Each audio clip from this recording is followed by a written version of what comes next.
ధన్యవాదాలు అధ్యక్ష. ఒక చిన్న మీ ద్వారా ప్రభుత్వానికి మీతో కూడా ఒక చిన్న విజ్ఞప్తి అధ్యక్ష. నేను ప్రారంభించే ముందు మేము మాట్లాడేటప్పుడు అధ్యక్ష కొంచెం ఆ టీవీ స్క్రీన్ మమ్మల్ని చూపిస్తలేరు అధ్యక్ష. నిన్న మొన్న కూడా అట్లే అయింది. మొన్న పార్లమెంట్లో రాహుల్ గాంధీ గారు కూడా అదే చెప్పిండ్రు. రాహుల్ గాంధీ గారు మాట్లాడుతుంటే స్క్రీన్ చూపిస్తలేరని చెప్పిండ్రు.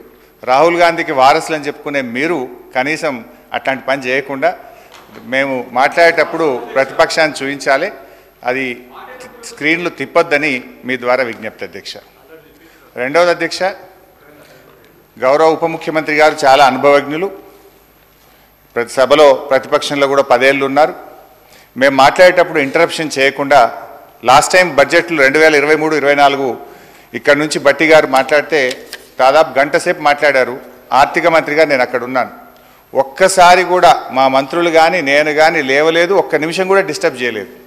వారు మొత్తం మాట్లాడిన తర్వాత నేను రిప్లై ఇచ్చాను. సో ఆ సంయోనం ఉండాలని చెప్పి కూడా నేను మీ ద్వారా విజ్ఞప్తి చేస్తా ఉన్నా. ఎందుకంటే హరీష్ రావు గారు, మీరు మొట్టమొదట మీ ప్రసంగంలో చెప్పిండ్రు మమ్మల్ని వీడియోలో చూపిస్తలేరని చెప్పేసి. అది పొరపాటు. అది చూపిస్తలే, ప్రజలు చెప్తున్నాం, అందరినీ అన్ని పర్ఫెక్ట్గా చూపిస్తున్నాం. Thank you sir.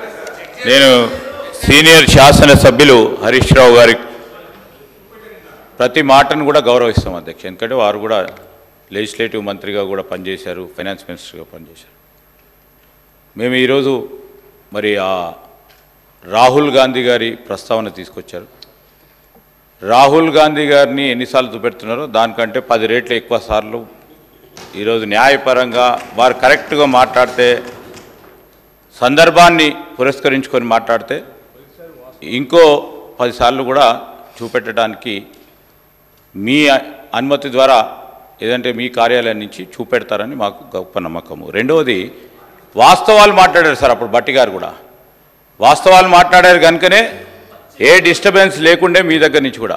దయచేసి హరీష్ రావు గారు కూడా వారికి ఉన్న అనుభవాన్ని ఉపయోగించుకొని వాస్తవాలు మాట్లాడితే తప్పకుండా సభ సజావుగా జరుగుతుందని మా అభిప్రాయం అధ్యక్ష.